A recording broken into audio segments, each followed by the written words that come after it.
This is going to be a weird episode because Tim and I recorded earlier today, and it was a good show. It's all about Andretti. We're like, hey, not much is happening. Let's talk a little bit of Andretti, and we dove deep. And I made a comment in the show, and you'll hear this later, about Fernando Alonso and a supposed Red Bull offer. But the reason that we're jumping in with this now is because Fernando Alonso has agreed to a multi-year partnership with Aston Martin, not just now, but also when they have their Honda engines in 2026.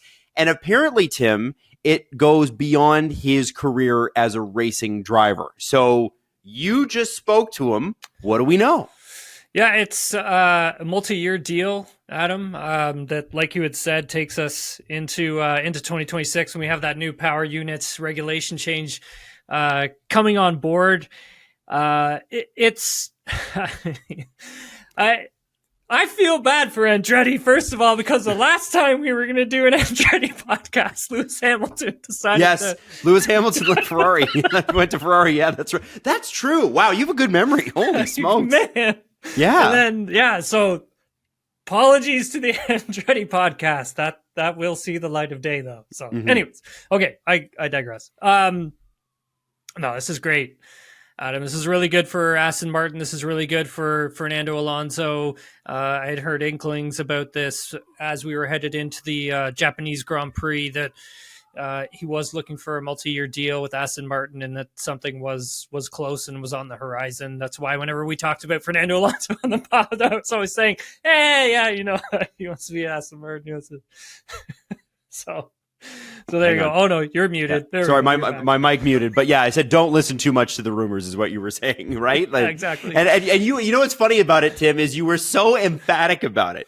You'd be like, it's BS. Don't listen to that. And I was like, wow, he's really aggressive on the Fernando stuff. So this is great. I mean, it really does give Aston Martin an identity for the next few years with a world champion. Right? Yeah, I think so. I think so. I mean, it's a good partnership, and I think this is the longest. And Fernando had said this to us because we literally just got done. I literally just got done talking to Fernando before I jumped onto this podcast. But he's had, this would be the longest contract that he has had with a team for his F1 career, and it shows how comfortable he is within the team.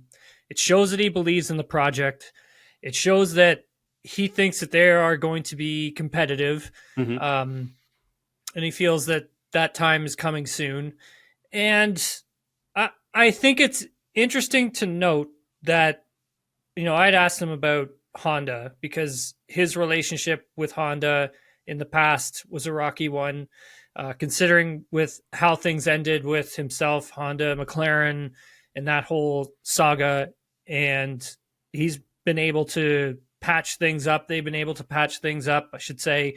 And he really believes in what Honda's doing now, how competitive they are now. And for him, that was really important, Adam. He really wanted to make sure that the power unit and the team were going to be on the same page for 2026.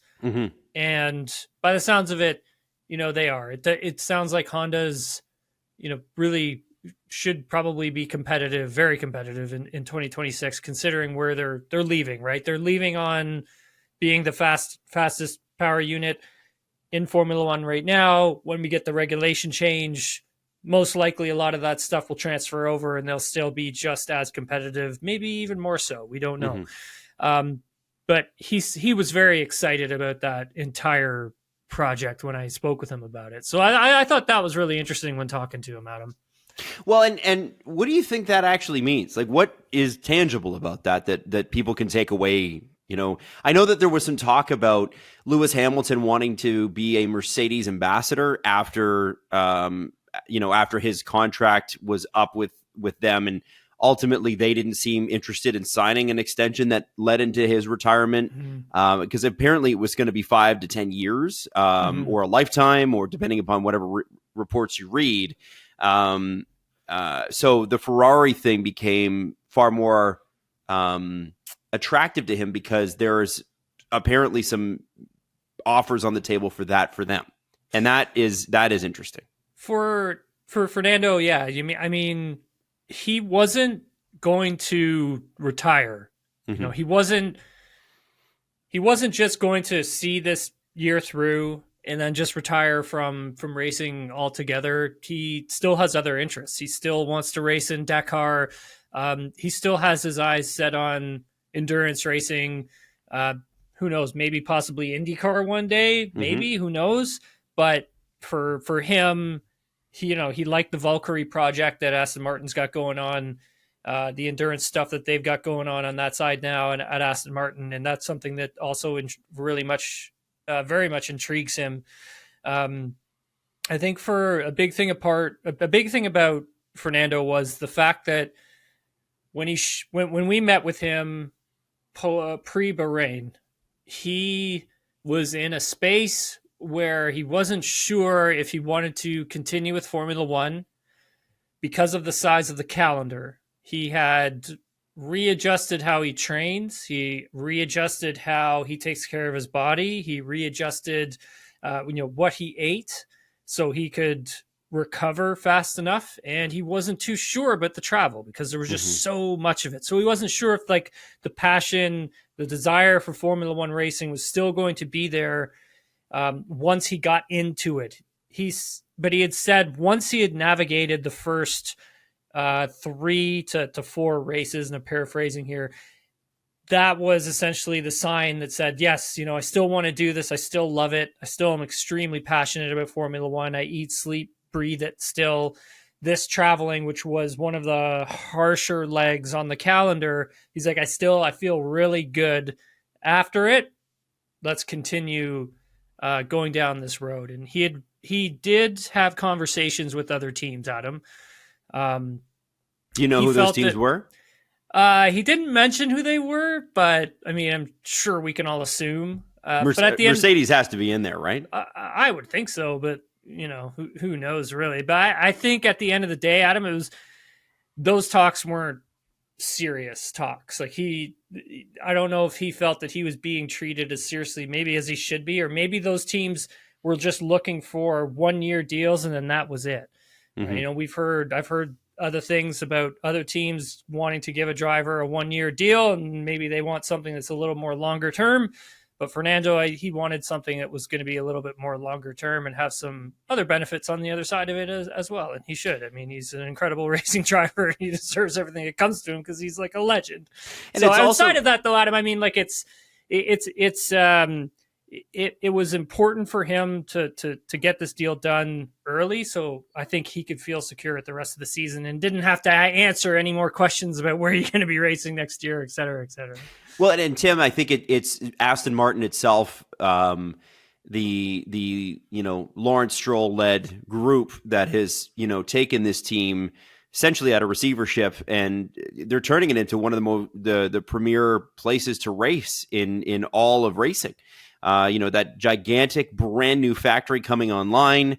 The fact that, what's interesting about this, and I think, we'll talk about this a little bit later in the episode when we talk about Andretti Cadillac, but you can see a direct result of Aston Martin being good, right? Because there was the year with Vettel and Stroll and the car wasn't competitive. And then the bump that Aston Martin sales took last year when Fernando came out flying. And, the Valkyries themselves and some of the other luxury brands, there have been articles written about the fact that they're selling faster than they've ever seen before. And that's in last year, especially in a bit of a downturn economy. It's pretty interesting. And so the marketing aspect of a brand like Aston Martin being in the sport is kind of undeniable. And a lot of the personality with Aston Martin currently is Fernando Alonso. I mean, the guy has been operating on another level since he came back. I would say like first year back into Formula One since being away for a few years. It was a little rocky, I mean, to start off with, but like as soon as he started getting into it, I mean, he was incredible. And once he moved over to Aston Martin, and last year, just that team was just shot out of a cannon. Like I don't even think they were expecting to be as competitive as they were, but they had nailed a certain part of the regulation that really sent them sent them flying. And now again, like a young team stumbles and falls and then make mistakes, which this team did midway through the season, but they bounced back and they came back and they were stronger again towards the end of the season. I think for Aston Martin as a brand, I think it's very important to have a driver like a Fernando Alonso. And you look at Ferrari, right? I mean, Lewis Hamilton leaves Mercedes, goes to Ferrari. The stocks for Ferrari just go through the roof. Oh, they made whatever money they were going to pay Lewis Hamilton. They made it in that day for sure. So I mean, that's just it shows you, I guess, the brand power the driver has, which is great. Mm-hmm. I mean, like we never used to have that in motorsports. Like the driver never was really like, it was just a guy. It was just it was just kind of like the teams, right? It was always about the teams and the teams and the team. Now we're starting to be like more about the driver, and that's great. I love that. I think that's it's great for. Could you be biased on that one, Tim, because you are a driver, or maybe a little bit for sure. I mean, but that's a good thing. But you have to have marketable superstars, like for sure. That's the thing. Any league that markets the team crest over the superstar loses. You see that in the NHL. You have to market superstars. Yes, the Chicago Bulls of the '90s were great, but who does everybody remember? Michael Jordan. Yeah, and Michael Schumacher, amazing race car driver, happens to be at a great race brand as well with Ferrari. But nobody remembers the United Colors of Benetton. They remember Michael Schumacher. Yeah. So they remember Michael Schumacher, the hardcores, like those who have always loved Formula One. They remember Fernando Alonso at Renault. Maybe some of them don't necessarily remember what that team actually looked like or what the car was called or any of that kind of stuff, right? So, and that's where I think, and this is, a long going topic, but it's like when we look at what F1 has done, not only for the sport and what Liberty Media has done for F1, we're focused more on drivers now. We're talking more about drivers now. And then the teams are kind of almost secondary to that, which is, it's kind of nice, right? I think drivers have a great story to tell and they're the focal point of the team. So it's great when a driver, like you got breaking news or something with a driver, you're like, oh yeah, you get the Twitter and you start. Speaking of Twitter, do we have listener questions? Oh yeah, I think we actually do that. One thing that I think that we should probably point out, and I'm sure there'll be a question about this, is people are going, how does this affect the driver market? The reality is, I think, Tim, and you can correct me if I'm wrong, I don't think it affects it all that much. It would have affected it more had Fernando signed anywhere else other than Aston Martin. But I think him staying there gives us no more clarity on the Carlos Sainz situation, no more clarity on the Sergio Perez situation, Yuki Tsunoda, what's going to happen in a couple years or next year, Daniel Ricciardo, Nico Hulkenberg's up, Alex Albon's up in 25. Like, we just don't know. Yeah. So this one is more like it's still foggy, I guess. Right. Yeah, I think, but it may also signal, Adam, that like we have more driver news that will be coming sooner than what we thought. I think, a lot of us thought that driver news was going to start coming when we got to like August, summer break. Usually, we get a lot of driver news then about switching teams and going to other places. But I think with this case, I think it signals the fact that, hey, teams are wanting to lock these drivers up as fast as possible. If they know they've got something, good there and that driver is like really good, we got to hang on to him. They got a ton of experience. We got to sign him up for someone else takes him. That I think we're going to see that a lot sooner than we originally thought. We do have questions. Let's go. A few questions. Oh, great. All right. So from @XNexus, do you really think that Fernando had other options, or is he signing for Aston Martin because Red Bull and Mercedes just weren't interested? That's a good question. I think like Red Bull had some interest. I think Mercedes had some interest as well. I have a feeling, and this is just a feeling, that I think Mercedes are in this spot where it's like, okay, do we want to bring Kimi Antonelli in early, or do we want to keep him in Formula 2 for a little bit longer? And they're still sort of evaluating what they want to do. I think for Red Bull, for them, if Fernando Alonso had came over, I think Max Verstappen had to have left the team. Mm-hmm. Because I don't think they would have want to put those two together. They wouldn't, like, because Fernando is Fernando, man. He just but there were some conversations with other teams. He didn't really elaborate exactly who those were, but I mean, like I said, you can take guesses. Yeah, those are. I'm just reading these on the fly. So Go ahead. Stephen Clary, is this a sign Aston Martin is heading for a Spanish pairing with Carlos Sainz? So this would mean that essentially Lance Stroll would lose his seat at Aston Martin. I don't see that happening just at the moment. I mean, Lance had a difficult weekend in Japan. Jeddah could have been better, but outside of that, rebounded well in Bahrain, and then he had a great race in Australia. So, and if you were listening to our episode on Sunday, which is our previous episode, you talk about their setups were completely different because they were trying some things, right? Yeah, exactly. And Lance had a different rear wing on the car, cost him time there, and that kind of made things more difficult trying to get through to Q2, Q3. This was I love emergency pods. Me too. Love breaking news. Love it when we get some stuff to really dive into. It's always great. What do you think about the Alonso signing? I love Fernando Alonso's social media, so that makes me happy. When he sat down and he just released a video about an hour ago about it, and I'm here to stay. Yeah, man, awesome. he's the best character in Formula One. He's the best character in Formula One, no doubt. It's great for Aston Martin. It's great for him. And I'm really excited to see what they do for the rest of the year. Cause now that he's got that safety and security, I feel like it's just going to make him better. Yeah. It's really cool, man. I'm excited. Like I said, I've been watching Fernando Alonso since I was a kid. So yeah, this is good great. time to buy some green merch, I think. 100%. So how do we get into the next episode? Not easily, Tim. We're gonna do a bad segue and say, hey, here's the original episode. It starts now, and enjoy in retrospect.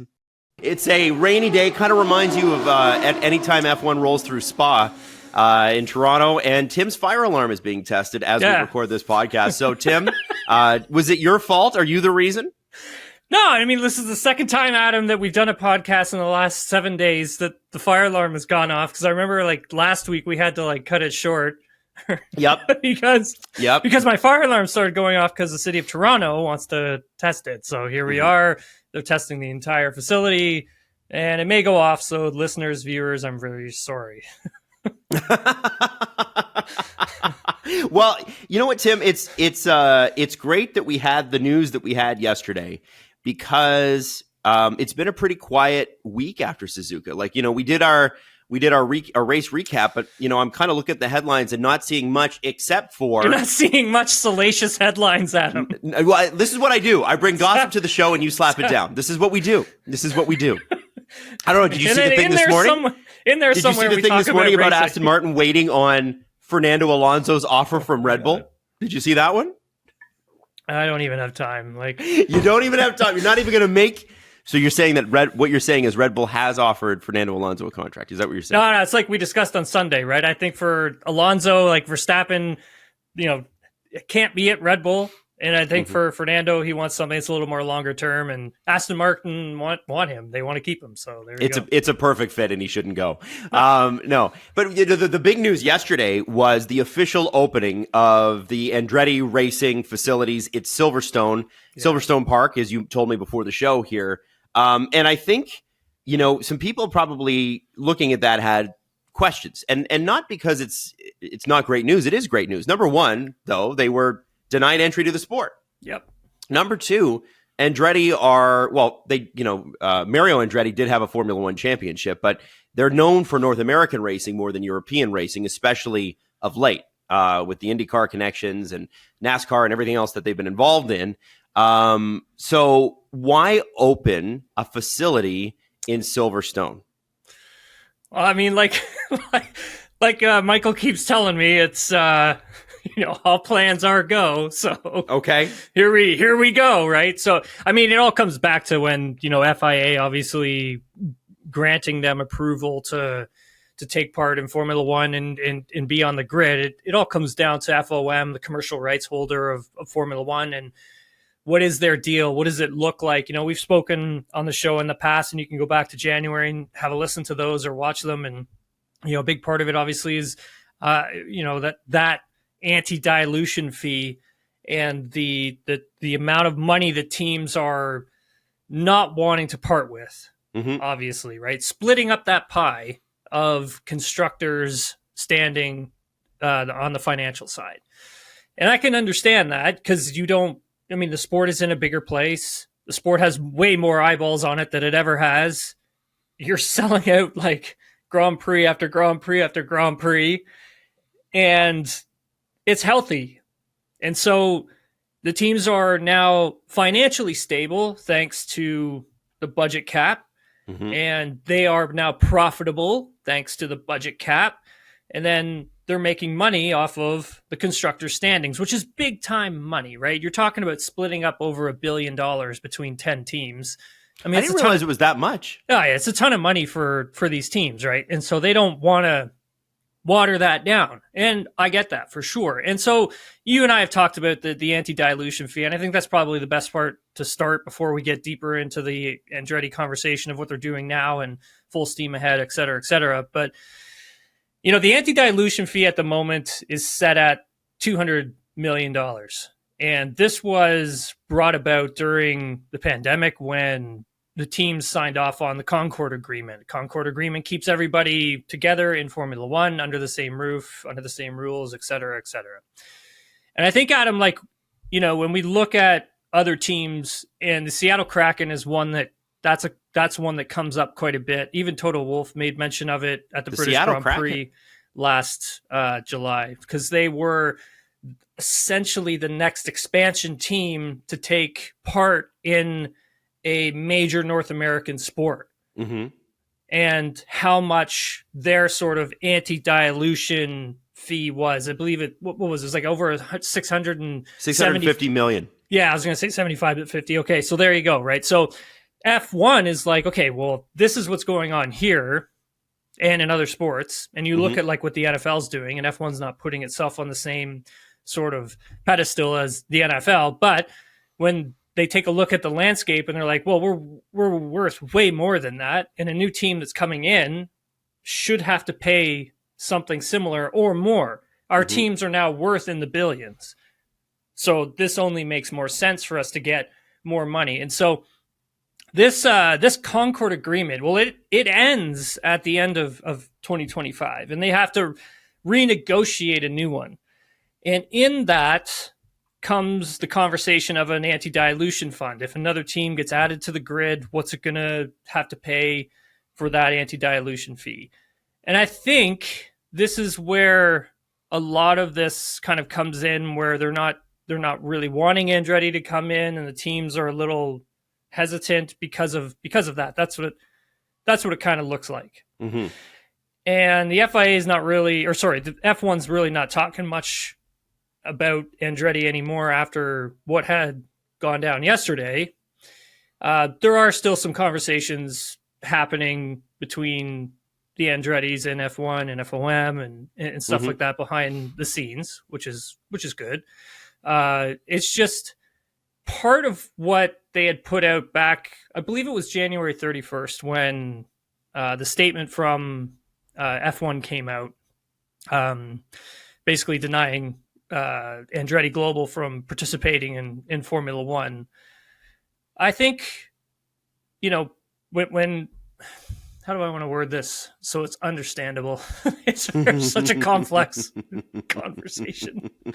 But I think like when they put that out, and the way it's kind of worded, it had some strong wording in it, but part of it was kind of like, okay, well, it doesn't make sense for you to participate in Formula One in 2025, which was the goal, or 2026, which for me, I can understand not wanting them to participate in 2025.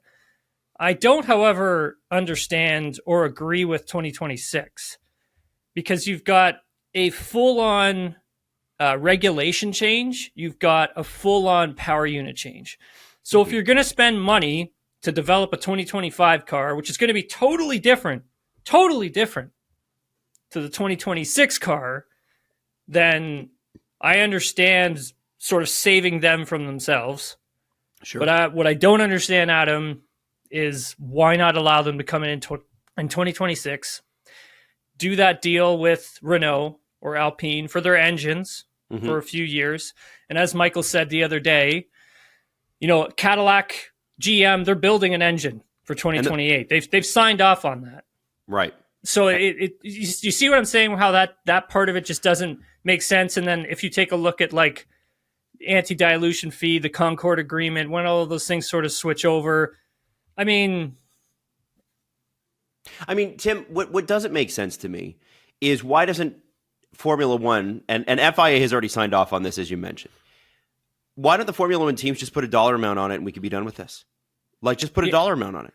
But then again, like, doesn't that would break the Concord Agreement, right? Like, that would break the signed off like anti-dilution fee that's already in there. And who knows if Michael is sinking his teeth into that, like that stuff that's happening behind the scenes that nobody knows, right? Right. But if you know it's going to expire, like just say, okay, as a part of the new deal in 2026, you guys can come in, but you're paying $1 billion.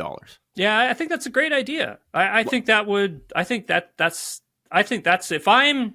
if I'm running, FOM, that's something I would do. Like, I would go down, I would talk to the teams, and I would say, look, if we all sign up this Concord Agreement, this is what this deal is going to look like. This is what this anti-dilution fee is going to look like as well.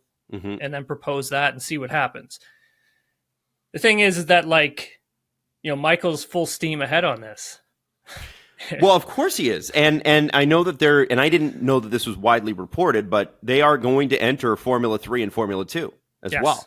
Yes. So like they're fully committed to driver development. Yep. They're fully committed to bringing a powertrain online, by the end of the decade, which is no small feat. A lot of people think that that's just an easy, you just create an engine. This is like a spaceship. This is not this isn't some Escalade engine. This is a big deal that they're putting this together.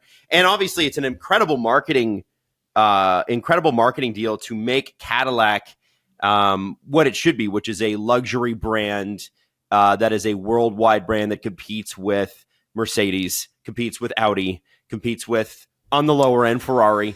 That's what it should be, and McLaren too. And I think that what bothers me about this situation is that the Formula One teams won't just say, here's the dollar amount for 2026. Pay this, it's going to be exorbitant, and you're in. Because it's not like we don't have room. We've seen as many as 12 teams in Formula One before. Everybody wants another team. Mm-hmm. And when you see teams like, and I don't believe the reports, by the way, that Alpine are going to go up for sale. I don't believe that at all. Now, maybe you have some insights that I don't, Tim, but when people are like, Andretti should just buy Alpine. No. We need more teams, not 10 teams. And I think the money brought in from having two American teams, and Haas has done a really bad job of identifying with American fans, if I'm being honest. The Ural-Kali, Russian car for a bit, and the Rich Energy, which was a British company. They didn't do a great job of bringing in sponsors that really reflected America. I think the MoneyGram thing is a good sponsorship. But yeah, I think that's great. Chipotle as well, also another... 100%. But, they didn't even bring in an American driver, and maybe there weren't any ready, but there are plenty of great IndyCar American drivers they could have put in one of those slots, right? I always pushed like Joseph Newgarden, back in the day. I always pushed that, back, I would say 2015, 2016. I was always like, Joseph Newgarden, why don't they take a look at Joseph Newgarden? You got to get him in a seat. You got to test this guy. He's the real deal. Look, this is back, when he was a lot younger. I mean, obviously maybe a little more challenging now, but No, sorry to cut you off, Adam, but yeah. No, I think it's just like, and I think Andretti's going to come in, and I think they're going to do it right. Are they going to be competitive right away? Are they going to be a top 5 team right away? Probably not. Nobody is. But I think when you look at, if Andretti does this right, they'll have at least one, maybe two, very likely 2 American drivers to start. They'll probably bring one of them over from IndyCar, and they'll bring in some, if I were them, I would go with 2 experienced Americans the first time I'm on the track, because you want to make sure that, you've got the American identity. B, you've got the experience. You don't want rookies in a rookie car on a rookie team. That's just, to me, it seems like a bad idea. But you've got everything available to you to make Formula One an even better and more competitive and richer sport. Sure. And this is where I get frustrated with these teams, because I know that they don't like change, and it's very European to want things to be the way that they are, and this is the way we've always done things. And I respect how American the Andrettis are by just building the facility anyway. Oh, we don't have approval. You know what? We're just going to spend what is it, $500 million to put a facility? Let's just do it. We're going to build it. We're coming. And you know what they can do, Tim? They are not under any cost cap. They can go bring every engineer that they want. If they want to blow their brains out, spending crazy money, bringing all the engineers over from the other teams and pulling them out of Formula One, they can do that right now. They can do that. Well, and they can do that for 2 or 3 years. Yeah, they've already got a staff of over 100 folks like working on their Formula One project at the moment, and they're all working out at that base at Silverstone, which is going to be like basically the aerodynamics base, where they're going to be developing that portion of the car, plus also the mechanical side of it as well. And then everything, Adam, is going to be put together in Fishers, Indiana, at this state-of-the-art facility that Michael's building at the moment.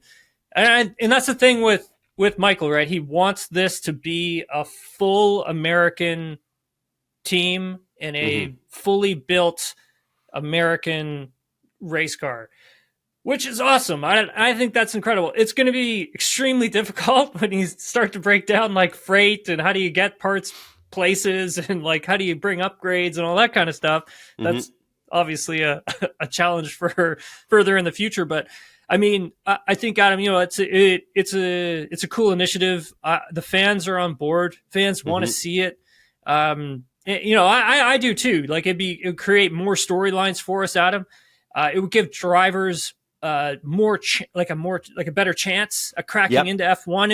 You would have more seats for drivers to go if Michael were to take a driver that was an American and put them into the car. Like there's just so many possibilities with it. And, I don't see, and yes, look, I understand the team's not wanting to lose that money in the constructors' standings. And the thing is like, they're not going to. I mean, like at the end of the day, I don't think that would end up happening, but you have a team like Prema who just recently signed an agreement to race an IndyCar. That's a team that has competed in every level of European racing, has a team in almost pretty much every single level of European racing except for Formula One. They've been on the Formula 2 grid forever. They have been training drivers to get into F1 since like Jacques Villeneuve. You know how long ago that was? So, and even they don't have a team in F1. And they should too. Yeah, I think they should. I mean, if they had the backing, if they had the proper infrastructure, if it's something they really wanted to do, then yes. I mean, they are qualified for it. They know what they're doing. They've been involved. They've been around the sport. They know what's happening. And so I think when we look at this, that IndyCar field is growing, Adam. I mean, they're going to have probably close to 30 cars. I mean, that's huge. That's crazy. When I was in Champ Car, we were lucky if we had 16 cars on the grid, and that sport was just clinging to life. And now look at it. 30 That's cars. Amazing. 30. And so for F1, it only, to me, it only makes sense to get another team in there. And like, obviously for the reasons that I listed why. But yeah, obviously there's the business side of this too, right? So we need to we need to see what that looks like. Now, it was speculated yesterday that part of the reason you opened the facility at Silverstone, too, is to attract great talent and keep the prices down. Because obviously there's going to be bits and pieces that need to be done in the UK or in Europe that when that cost cap is applied to the Andretti team, having a team facility over there will help with that. Can you tell me how? Like, how will that benefit them?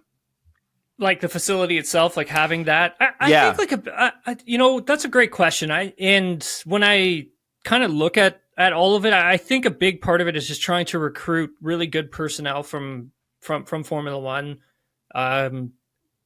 keep folks close to home, make sure that like they're close to sort of their home base as well. And there's a ton of talent over there, right, Adam? Like there is a ton. There's so much. And so I think for Michael, that's the right move, right? You need to recruit the best talent. You need to get everybody under one roof, make sure that they're comfortable, make sure that everyone's happy to go to work, to go back home, be close to their families, all that kind of great stuff. So, I mean, that's the way I would set it up. That's the way it looks like it's being handled and done. Mm-hmm. I just, I was actually like, I knew Michael was building something because he told us, right, that they were building. I just didn't know like how soon it was that this thing was going to be open. Like I knew he had people working on a car. I knew he had thrown something in the wind tunnel, but like I didn't know just how close this thing was to actually like being opened up. And then once I saw it, I was like, oh boy, here we go. Well, and he's sort of done it. I mean, I guess if you're in the sport and you're well connected, you've probably seen this happening, but it does feel like it happened overnight. It does. Yeah. And Tim, I want to ask too, like, okay, for the long-term Andretti success, one of the things that it's speculated holds Alpine back is two facilities. They've got one facility, I believe it's in Enstone, right? Yep. And then the other one, France. Where is the other one?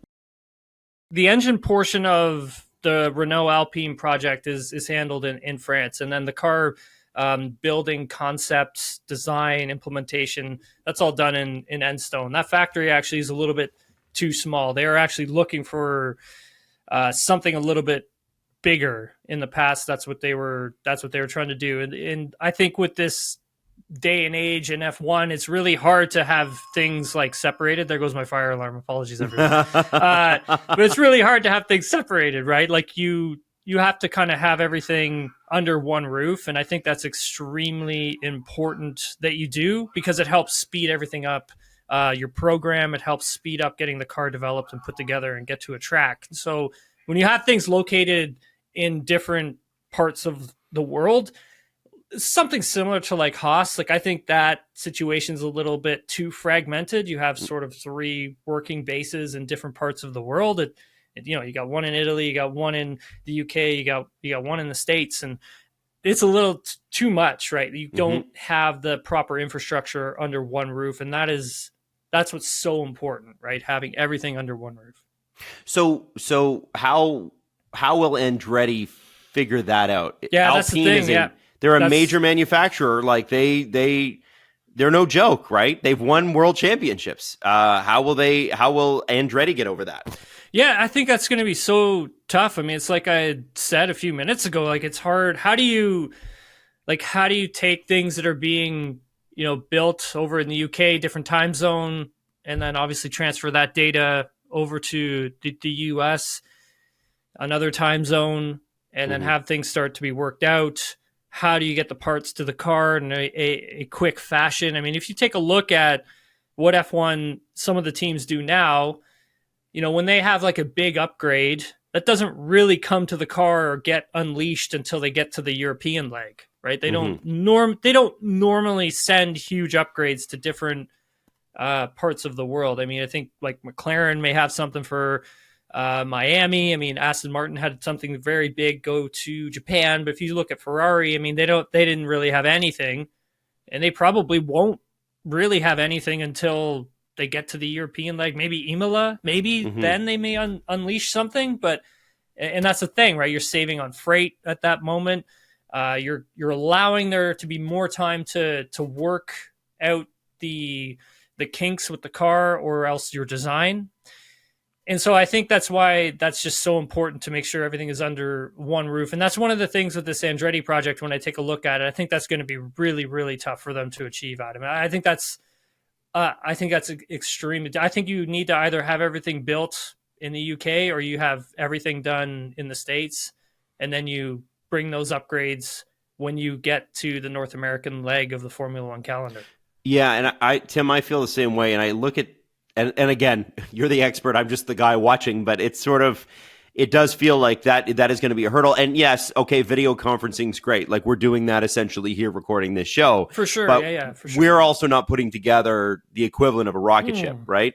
It does help to be in the same room on certain things. And you need You need the ability to just walk down to somebody's office and bounce an idea off them. Yeah, that's a great point. I mean, that's like, if you take a look at what Aston Martin has done with their new facility, a lot of that has to do with what you just said, right? It's a very open concept. And for them, their idea is that the more open the concept, the more you are to engage with your coworker on ideas for the car or ideas with your program.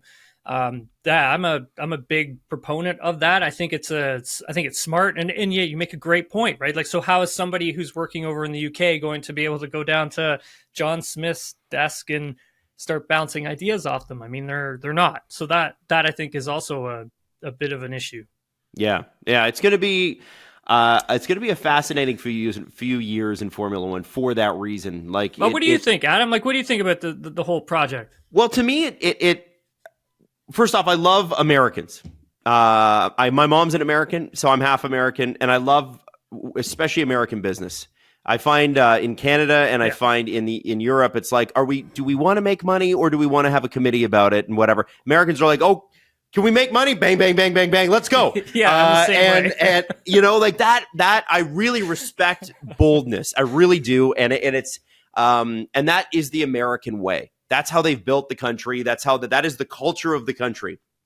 And the reason that Europeans and Americans have friction is because America just barges in and goes, we're doing this now too. Yeah. It could be geopolitical. It could be sports. It could be anything you're talking about. That is how Americans act. And so I love that they're going to do this. I love that they're going to be in Formula 3. I love that they're going to be in Formula 2 because I think having the name brand Andretti is, I mean, even passive fans have heard the name Andretti.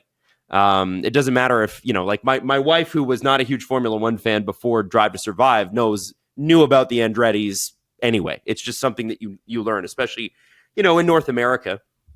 And I think having the money that Andretti Cadillac will bring to racing is a really, really good thing as well. And, you know, I look at the sport and, you know, it's sort of funny. Formula One is a little bit like baseball in the sense that there will be people who don't watch baseball and they'll tell you baseball's super boring because, there's a lot of waiting, there's a lot of this, there's a lot of that. And yeah, to some extent in the past, they've been right. They've fixed a little bit of it with the pitch clock and that sort of thing. Formula One has done those things too. Well, there was no passing for a while. Well, they fixed that with DRS. There was no cost cap, which meant some teams had $600 million budgets, other teams had $50 million budgets. That's been fixed. And the field is coming closer and closer and closer together. And I'm looking at this and I'm going, yes, Formula One saw an enormous growth right around 2018 to 2021, just an enormous pop. And nobody was expecting it. Tim, I think that Formula One is going to see another big pop. I think it's going to crest for a while during the Max Verstappen era until 2026. And when they can develop a story like we had in 2021 with Lewis versus Max, you know, like that is, it's so crazy because if you look at Ferrari's so close, if McLaren can bring a few upgrades in the next few races, McLaren will be like that with Ferrari. But until you get that top team being knocked off a peg, it's very difficult. And because you just can't sell it to past fans. Oh, same team wins every time, then I don't care. And to say that these races are boring is disingenuous. It means you didn't watch. It means you're not paying attention. So I think that injections of money. I'm pro billionaire on this one. Bring more billionaires into the sport. Make them competitive. Make them spend their money and put this sport where it belongs. It is the most exclusive racing circuit in the world. It doesn't mean that it's always the best racing. I've seen incredible NASCAR races. I've seen incredible IndyCar races. I've seen amazing Le Mans, 24-hour races. But I got to tell you, there's something magical about Formula One, and to me, it's criminal how much North America has missed out on it because it hasn't been included. And Adam, we see boring NBA games. We see boring NHL game. I got news for you. That NHL game you did last week, the live stream. Oh my God. That boring. Was one of the I turned it off after like 5 minutes. Because I was so boring. I was so bad. No, not you. I turned the game off. Why am I watching this? It was so bad. So yeah. Yeah, Sorry, there's an continue. entire era of hockey, Tim, that's called the dead puck era, But where where players were getting a point a game, and that was going to win you a scoring title. Whereas now, the scoring title winner is going to be 130 or 140 points. You know what I mean? Like it's just Connor McDavid is going to have 100 assists this year. Like that is, and Nikita Kucherov might do the same thing. Might have two guys, and then another guy scoring 70 goals if Matthews gets it. Like that. So what we need in Formula One is a regulation shift. I think the one thing they gotta look at, Tim, is making these cars smaller again. I think they're too big and they're too heavy. The whole thing about Formula One is they're supposed to be rocket ships, right? And I understand the hybrid concept, and I understand how much that did for hybrid engines worldwide. I'm concerned about the 2026 regulations. They don't sound great at this point. We got to get back to that, and we got to get back to Formula One being what it is, which is the most competitive sport in the world. And I know I'm rambling here, and it's good. Let it out, Adam. Let it out. 2026, man, that's where I think the next rise is. Does that make sense? Yeah, for sure. I agree with you. I think there's a couple things there that you kind of touched on. You know, I think when you look at having a brand like Cadillac or GM coming into a racing sport, that I think that's a big deal. I mean, obviously they've signed up for 2028, and it is a project that they are currently working on for a power unit for Formula One for 2028. I think like having a brand like a GM coming into your sport, like Formula One, that's really huge. That's big. It's very big. And you look at some of the other engine manufacturers that are starting to get involved in Formula One now too. You're going to have Audi, part of the Volkswagen group, coming in 2026. And then you also have everyone else that's currently on board. That's really big for your sport. Now you can't let the engine part of it dictate your regulation, the direction you want the sport to go in. That's kind of actually happening at the moment with the regulation for 2026. And if some of you saw the report that Jonathan Noble did, I reposted it on my Twitter. You can go and check it out. But they're talking a lot about active aero and for 2026 and how is that going to be implemented? How are they going to be able to use it? At first, they were talking about just the rear wing being active aero, but further testing reveals that it actually is a bit of a huge issue having active aero in the rear. So they're talking about having active aero at the front and at the back of the car. Now, I don't know if this is a great direction to take the sport in. Like, I don't know if I don't necessarily agree with Tell that. me. I don't really agree with the DRS either. Right? Okay. You have to remember, like, when I was racing, I'm going to go back to when I was old. You really had to outwork somebody. You had to outthink them. It was a game of chess. Like, you were really trying to outthink the driver in front of you. And at this moment, you still kind of have that. There are still instances where you do have that, but then you also sometimes have an easy DRS pass, and you're just like, oh my god, like what was that? Sometimes, like when I see a DRS pass on a really long straightaway, I kind of like, just cringe a little bit. It's like, like no one's working for that. Yeah, well, okay. So I saw a clip this morning. It's an old Bottas Lewis Hamilton clip where Valtteri was like, it was a fan question, and he said, the fan wants to know what's the angriest you've seen Toto. And they were talking about Barcelona when Nico Rosberg and Lewis Hamilton crashed into each other. Because Rosberg cut him off, right? Yeah, like that. He was pissed that day. Of course he was. and Lewis, like if you look at that clip, Lewis won.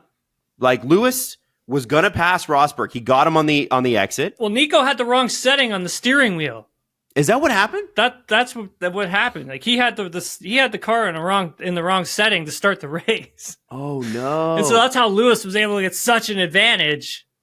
And then obviously the two of them collided. Oh my god, that's crazy. Okay, so this is even another wrinkle, but I see what you mean about that because that was not a DRS pass. That was just two guys racing. Yeah. Two guys racing. Just two guys racing. And I do kind of like the DRS because like I loved how Alonso towed Piastri along in Suzuka and just and it was like, you know what, I'm gonna use DRS in defense. That's kind of fun, right? Like it's a different thing. But I see what you're saying. And Tim, the thing I love about where we're at right now, and again, I know we're off track, but who cares? It's a podcast. I like section, Adam, is going to be really nice. Well, do you see? Okay, So when you were racing, and what happened in 2009 to you? 2009. 2008, 2009. Yeah, well, I mean, recession hit, and that was the end of my career. So Right. And what happened?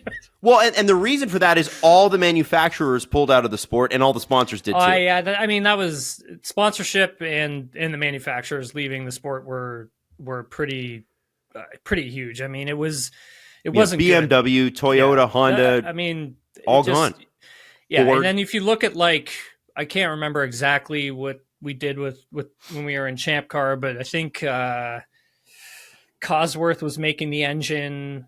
It was badged by Ford, but Ford wasn't making the engine. It was actually Cosworth who was making the engine, and Ford was just sort of badging it, if I remember correctly. It was a long time ago, but well, and it was tough, Adam. It was really hard, and that's why I say, like, when you get when you get auto manufacturer involvement in the sport, it's great up to a point. And they want to be competitive together. They want to be competitive. Yeah, for sure. Yeah. Like, that wasn't that long ago. I know 15 years to some people feels like a long time ago, but like it feels like the blink of an eye to me. And Tim, the fact that a company like General Motors can turn its gigantic Titanic company around to this idea, that is a spectacular thing for this sport. Huge. It's amazing. Yeah, it's huge. Yeah, it's huge. It's really big for folks who are new to F1 or new to racing. Like, it is a really big deal that an auto manufacturer, an OEM, whatever you want to call it, like General Motors, wants to get involved with your sport. It is really big. Same with, like, Audi. If you look at Honda, same thing, right? Ferrari, same thing. Renault, same thing. It goes down the line, Mercedes, et cetera. So, like, it is a very big deal. You just can't let whatever the regulation with the engine is dictate what you're going to do and how to build the race car for the racing. I don't know how good of an idea that is. Well, we'll see how it goes. 2 cents on that. We'll see what happens, right? 2026 is a long way to go, and we still don't know what the regulations are going to be. Those things haven't been stamped in fine print. We have no idea at this moment. We know what the engine regulation is going to be, but we don't know what the car regulation is going to be at the moment.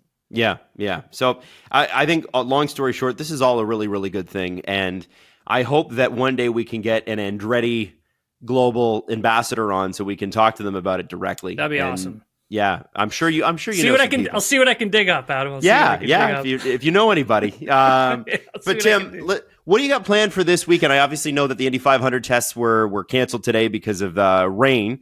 What are you going to do? What's going on? Non-F1? Man, I got we got improv. We got improv going on. You do improv. I don't do improv. My partner does improv. She's great at it. So, gonna go support her, but we got a show that we're gonna watch, and then Saturday I'm just taking it easy. Okay, just gonna take it easy. Probably go to the movies on Sunday evening. Catch a film, see what's out. What are you gonna watch? What are you gonna go for? I don't know, man. I like what was it? It was Monkey Man. Looks kind of cool. It does. Yeah, it does. So I'm kind of interested what that's all about. So we'll see. But yeah, man, just try to take it easy and get ready for the next week. And it's because once you get into those Grand Prix weekends or whatever, it's it goes up to another level, right? Well, yeah. I mean, when we talked on Sunday, you looked like you'd gone to war. Like, it was just like the funny thing about you, Tim, is you're always so high energy, and then you're like, okay, so I'm ready to record whenever you are. I was ready to go to bed. Dude, I was ready to go to sleep, man. I was ready to go to sleep. Yeah. Well, you did a great show, man, and thank you for the insight today. I'm excited about the future of this sport. I'm excited about this Andretti stuff. I think it's hard not to root for a company that goes for it like they do. Yeah, 100%, Adam. You know what? They kind of run their company like you want to run a race car. You got to go for it. Yeah. And so, Tim, enjoy the weekend. Break a leg to your partner on her show. You do not say best of luck to a thespian. And we'll see you Monday. Yeah, thanks again, bud. Really appreciate it.